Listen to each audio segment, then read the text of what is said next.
찬송가 361자입니다. 기도하는 이 시간 주께 무릎 꿇고 우리 구세주 앞에 다 나아가네. 믿음으로 나가면 주가 보살피사 크신 은혜를 주네. 거기 기쁨 있네. 기도 시간에 복음 주시네. 고난 내 마음속에 기쁨 충만하네. 기도하는 이 시간 주가 곁에 오사 인자하신 얼굴로 귀 기울이네. 우리 마음 비우고 주를 의지하면 크신 은혜를 주네. 거기 기쁨 있네. 기도 시간에 복을 주시네. 고난 내 마음속에 기쁨 충만하네.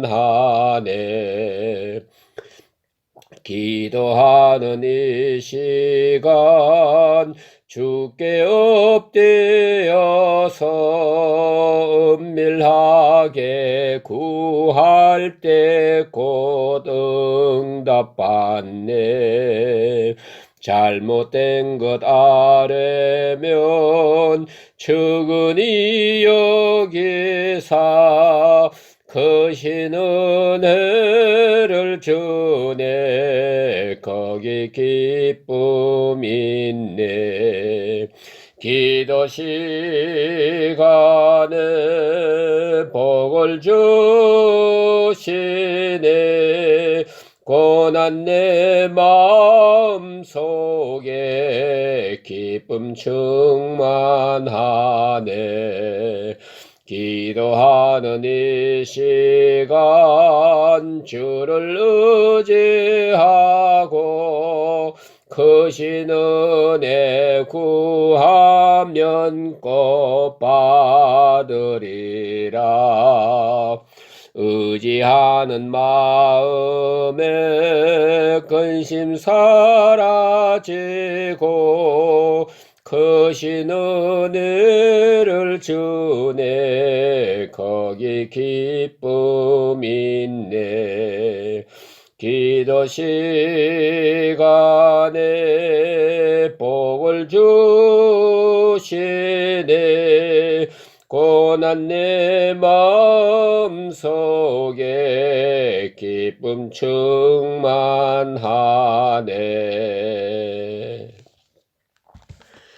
기도드리겠습니다. 하나님 아버지, 오늘 아침에도 우리에게 주님 앞에 나와 기도할 수 있도록 우리에게 건강과 자유를 주신 그 은혜 진심으로 감사합나이다. 아버지 하나님, 원망과 불평을 쉽게 하는 저희들 꾸짖지 아니하시며 항상 새 마음으로 주를 섬길 수 있도록 오늘도 저희들을 주님 앞으로 불러주신 은혜를 진심으로 감사합나이다. 많은 재난이 계속되고 있는 이 무서운 세상에 살고 있지만은 주께서 저희들을 인도하시는 중에 오늘도 편안하게 하시고 아무 일도 없는 것처럼 아무것도 모르는 것처럼 단잠자게 하시고 주님 앞에 나와서 첫 시간 하나님 앞에 찬송하게 하시오니 이 은혜와 사랑 감사합나이다. 하나님 아버지, 원컨대 우리로 하여금 좀 더 주 앞에 가까이 가게 하시고 또 우리의 신앙도 우리의 정신도 좀 더 밝고 온전한 믿음으로 주를 섬길 수 있게 해 주시옵기를 기도합니다. 원하는 것은 오늘 또 하나님 말씀이 바로 전해지게 하시고 듣는 모두에게 은혜의 시간 되게 하옵소서. 오늘 이 하루의 모든 삶을 주님께 의탁하옵고 예수님의 이름으로 간절히 감사하며 기도합나이다. 아멘. 오늘 또 계속해서 골로새서 4장 1절에서 4절까지 보시겠습니다.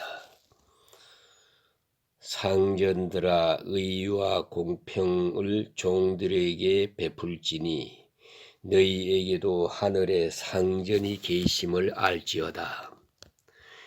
기도를 계속하고 기도에 감사함으로 깨어있으라. 또한 우리를 위하여 기도하되 하나님이 전도할 문을 우리에게 열어주사 그리스도의 비밀을 말하게 하시기를 구하라. 내가 이 일 때문에 매임을 당하였노라. 그리하면 내가 마땅히 할 말로서 이 비밀을 나타내리라. 아멘.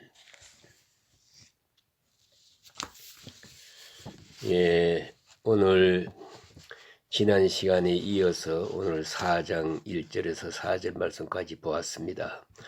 3장 끝에서 노예들에 대한 교훈의 말씀을 우리가 공부했습니다.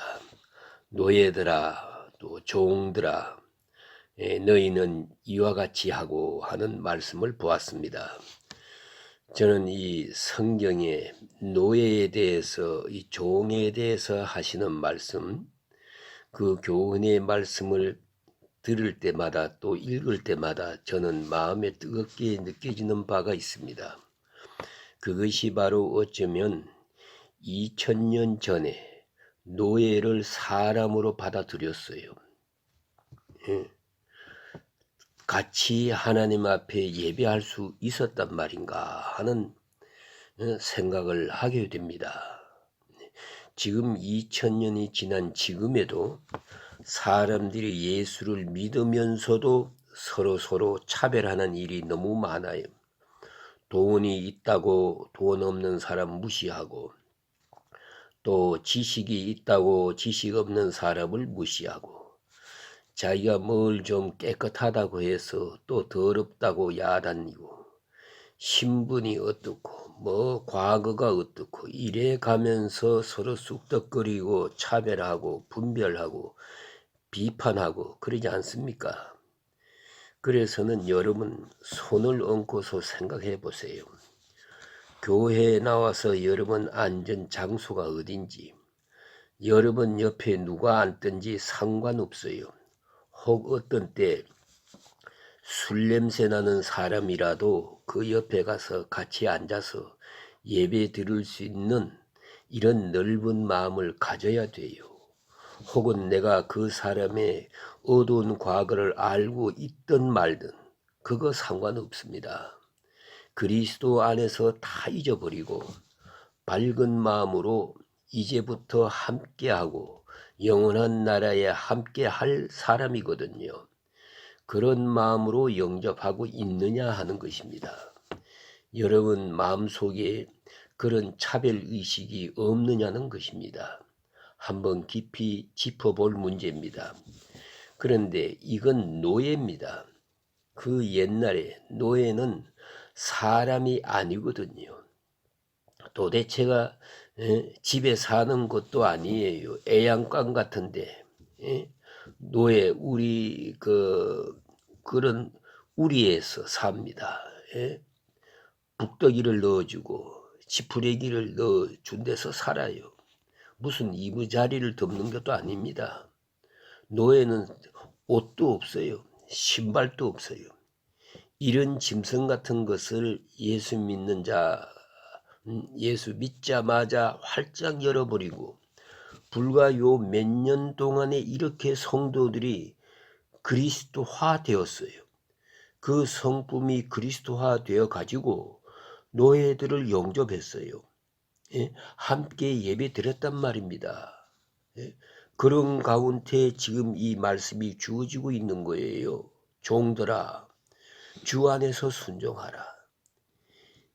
이게 얼마나 귀한 말씀입니까? 그래서 여기 보면은 노예에 대해서는 양심을 따라 하는 것이 첫째고, 두 번째는 신앙적으로 순종하고, 하나님을 생각하면서 신앙적으로 순종하라 하고 말씀합니다. 오늘 본문에는 동등하게 얘기합니다. 이제는 상전에게 말합니다. 여기 상전은 노예의 상전을 말합니다. Master of Slave, 노예의 주인이거든요. 노예와 주인이 같이 있었거든요. 같이 앉아서 예배 드렸고, 이게 얼마나 중요합니까?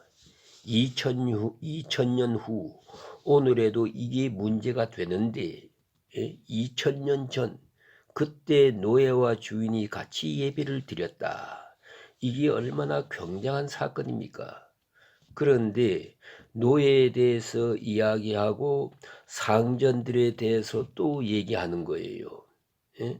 상전들이 오늘 본문에 보니까 의와 공평을 종들에게 베풀어서 너희에게도 하늘의 상전이 계심을 알지어다.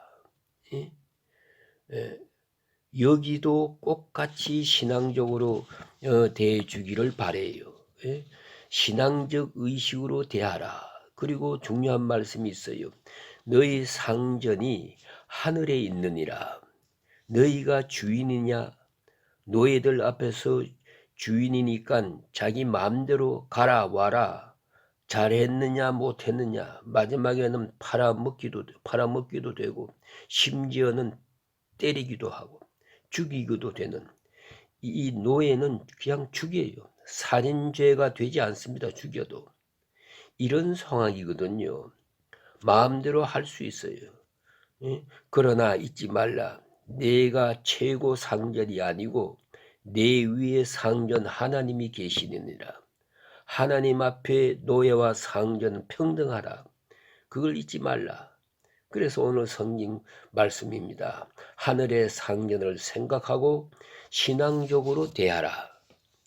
아주 중요한 말씀입니다. 언제든지 우리는 내가 윗사람이지만 내 위에 또 있어요. 내 위에 하나님이 계셔요. 혹은 어떤 사람이 재판장이 됐다고 합시다. 내가 남을 재판해요. 그러나 나를 재판하실 분이 하늘에 계셔요. 나를 판단하실 분이 있단 말입니다. 그러니까 내가 남을 판단하지만 나도 판단을 받는 자라고 하는 것을 잊어서는 안 돼요. 내가 남을 심판하고 있지만은 하나님 앞에 나도 심판받는 존재라는 것을 항상 마음에 두고 살아야 할 것입니다. 그래서 너희가 상전이냐? 내 위에 상전이 있음을 알라. 그리고 주신 말씀은 의와 공평을 베풀라. 의와 공평은 하나님의 법이에요. 이게 무슨 말인고 하니, 노예 앞에 주인은 자기가 법이요. 내가 법이요. 내 마음대로 죽일 수도 있고 살릴 수도 있고 내가 곧 법이에요. 그러나 예수 믿는 사람은 그렇지 않아요. 상전은 하나님뿐이에요. 내가 법이 아니라 하나님의 법이 법이에요. 하나님의 법만이 참 법이에요. 이렇게 생각하고 노예를 대하라는 것입니다. 하나님의 법. 우리가 어느 때 내 마음대로 할 수 있다고 생각하고 뭐 된다 안 된다 그러는데 아니에요. 언제나 우리는 하나님의 법, 하나님의 판단, 하나님의 의의 기준하에서 오늘을 살아가야 한다는 것을 잊지 말아야 합니다. 내 마음대로 생각할 수 있다고 생각해서는 안 돼요. 하나님의 법 안에서 하나님이 허락하시면 가고 하나님이 허락하시면 오고 하나님 뜻 안에서 있다는 것을 겸손하게 늘 인정하면서 내 권리를 행사해야 한다 하는 말씀입니다. 그 다음 주신 교훈은 기도에 대한 말씀입니다. 제가 늘 말씀드립니다마는 우리 신앙생활이란 곧 기도 생활입니다. 신앙생활은 하나님과 나와의 관계이거든요. 그러니까 곧 기도 생활이지요. 그 사람의 기도 기준이 신앙 기준이에요. 예? 그 기도가 어느 방향으로 갔으며 기도의 자세가 어디까지 왔느냐 하는 것이 바로 그 사람의 신앙의 레벨이라고 말할 수 있겠습니다. 그래 오늘 여기 주신 말씀 가운데 주시는 교훈 몇 가지를 보게 됩니다. 첫째, 항상 힘쓰라고 그랬어요. 항상 힘쓰라는 말은 항상 계속하도록 굳게 힘쓰라는 거예요. 이거는 흔들리지 말아야 한다 그 말입니다. 데살로니가전서 5장 17절에 보면 쉬지 말고 기도하라 그랬어요. 이게 뭡니까? 쉬지 말고 계속해서 기도하라. 오늘 또 항상 힘쓰라. 그 말은 뭐냐 하면 나의 필요에 따라서 기도가 이루어져서는 안 돼요. 예를 들면 배고프면 기도하고 배부르면 안 하고, 예? 아프면 기도하고 건강하면 안 하고, 그게 바로 항상 하지 않는 거예요. 항상 기도해야 돼요. 건강해도 병들어도 성공해도 또 실패해도, 예? 피곤해도 피곤치 않아도 기도할지니 항상, 예? 나의 형편, 나의 필요, 나의 욕망에 따라서 기도하는 것, 그것은 바른 자세가 아닙니다. 예, 그것과 상관없이 기도해야 돼요. 기도라는 것은 처음에 기도를 배울 때는 기도는 말하기 기도라고 생각합니다. 그래서 하나님 앞에 자꾸 말을 해요. 말을 많이 하게 되는데 기도에 깊이 들어가서 어느 수준에 도달하면요, 이제는 듣는 기도로 바뀝니다. 말하는 건 적고 듣는 마음을 가지는 그런 기도가 됩니다. 이것은 하나님과의 대화니까 말하고 듣고 해야 됩니다. 그런데 어떤 사람은 일방통행적인 사람이 있어요. 한참 주소 섬기고 믿습니다. 아멘. 그래요. 하나님이 말씀할 시간이 없어요. 응답하실래 응답할 시간이 없어요. 이게 잘못된 기도입니다. 기도는 항상 해야 되는데 듣는 기도라면 더더욱 그렇지요. 조용히 말해도 마음에 오는 응답이 있어요. 하나님과 늘 가까이 하고 기도의 문이 활짝 열려 있다고 한다면 조용히 벌써 입만 벌려도 마음에 벌써 응답이 오는 거예요. 가까이 교회 성전에 들어서기만 해도 벌써 아버지 품 안에 안긴 그런 느낌이 오거든요. 이게 바로 진정한 기도란 말입니다. 그래 유명한 그 선프란시스의 기도를 우리가 흔히 말하기를 한마디 말뿐이라고 그렇게 전해지고 있어요. 그의 기도는 오직 한마디예요. 오 나의 주시여, 오 나의 주님이시여. 한참 말이 없어요. 또 그리고 오 나의 주님이시여, 또 눈물을 주르르 흘려요. 오 나의 주시여, 또 눈물을 흘려요. 그런데 보니까 얼굴은 보니까 아주 밝은 얼굴이에요. 이건 감사의 기도예요. 기도는 하나님과 소통이에요. 간구는 내 사정을 아뢰는 거예요. 여러분, 그런 의미에서 오늘 성경 말씀은 가르쳐 주시지요. 항상 힘쓰세요. 계속적으로 기도하세요. 기도는 최우선적입니다. 왜 그러냐 하면 마지막 세상을 떠날 때도 기도하고 가야 되니까. 그런 거로 이 기도만은 잘 길을 닦아 놓아야 돼요. 이건 항상 소통돼야 돼요. 이게 끊어지면 안 되는 거예요. 이것이 바로 항상 힘쓰라는 권면이고요. 또 그 다음 두 번째 권면은 뭐냐 하면 감사함으로 깨어 있으라 그랬어요. 기도할 때 조심할 것이 있습니다. 빌립보 4장 6절에 보면 감사함으로 아뢰라. 오늘 여기 보면은 이 감사함으로 하는 말이 뭐냐 하면 기도하면서 혹이라도 원망과 불평하는 마음이 있어서는 안 됩니다. 하나님, 내 팔자는 요렇습니다. 그딴 소리 하지 마세요. 나는 왜 요 모양이 요렇게 살아야 합니까? 이런 소리 하지 마세요. 왜 나만은 불행합니까? 이런 마음이 있으면 그 기도는 잘못된 기도예요. 그런 거로 원망과 불평에 사로잡혀서는 안 되지요.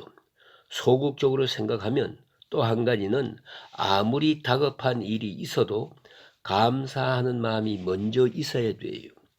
여러분 그렇지 않습니까? 누구에게 가서 무슨 부탁을 한다 하더라도 아무리 바빠도 먼저 고맙다는 말부터 먼저 해야지요. 전에 도와준 거 고맙습니다. 그거까지 말하면 다 알아들어요. 그런데 우리는 고맙다는 말 없이 요구 조건만 먼저 있어요. 받은 은혜에 대한 감사가 우선입니다. 그것부터 먼저 생각하면서 기뻐하면서 기도할 것이고요. 하나님의 능력, 하나님의 지혜, 하나님의 구체적인 사랑, 이걸 먼저 생각하는 거예요. 이에 대한 믿음, 그리고 하나님의 약속에 대한 믿음, 이것을 마음에 두고 감사하는 마음, 감사가 먼저예요. 감사함으로 기도합니다. 이것이 바른 기도입니다. 그리고 또 한 가지, 세 번째는 깨어 있으라 그랬어요.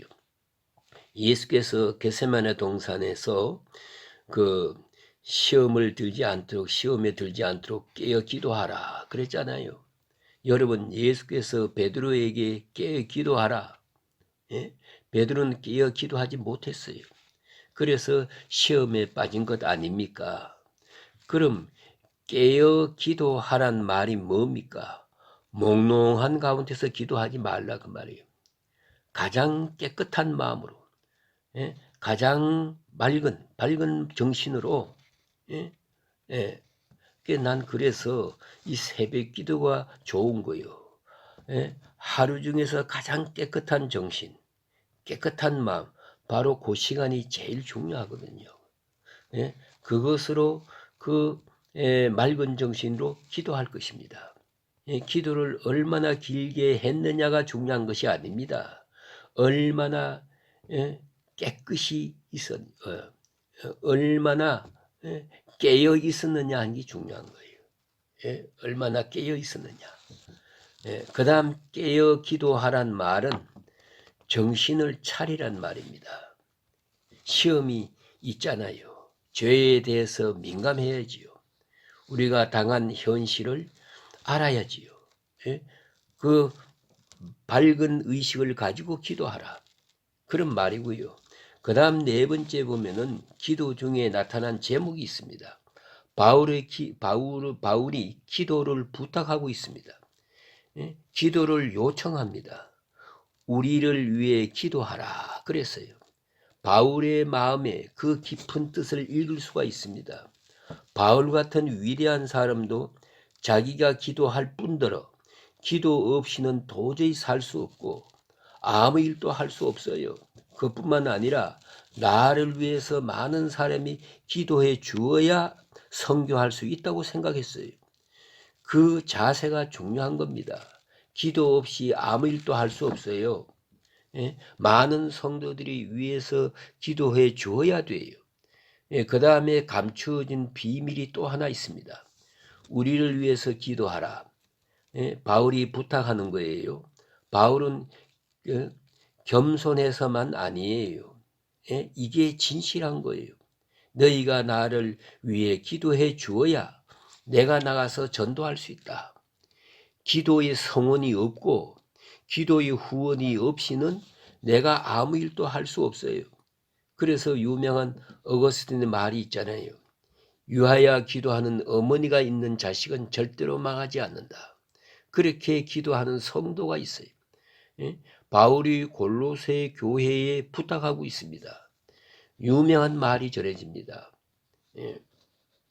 미국 그 남부 전쟁 때 한참 전쟁이 나서 싸우고 있는데 그 어느 날 그 당시에 대설교가인 비처라고 하는 목사님이 계셨어요. 그 집에 누가 모자를 눌러 쓰고 아주 남루한 옷을 입은 키가 커다란 신사 하나가 찾아왔어요. 문을 두드리니까 사모님이 나가 보니까 아무 말도 안 하고 목사님을 좀 배우려고 하는데요. 지금 목사님이 너무 바빠서 안 되는데요. 핑계대 버렸어요. 그러니까 그렇습니까 하고 나갔어요. 나가자마자 마음이 좀 이상해서 남편에게 얘기했어요. 키가 큰 양반이 모자를 눌려 쓰고 누구냐고 해도 대답도 않고 만나야 되겠다고 해서 목사님 바쁘시다고 그래 버리고 말았어요. 아이고 왜 그랬냐고. 그 문을 열고 빨리 따라 나섰어요. 저만큼 길을 가는데 아이고 오십시오. 그리고 방으로 들어갔어요. 모자를 벗고 보니까 아브라함 링컨 대통령이에요. 아유 어째서 오셨습니까? 너무 지금 어려운 상황에 있습니다. 저를 위해 기도해 주세요.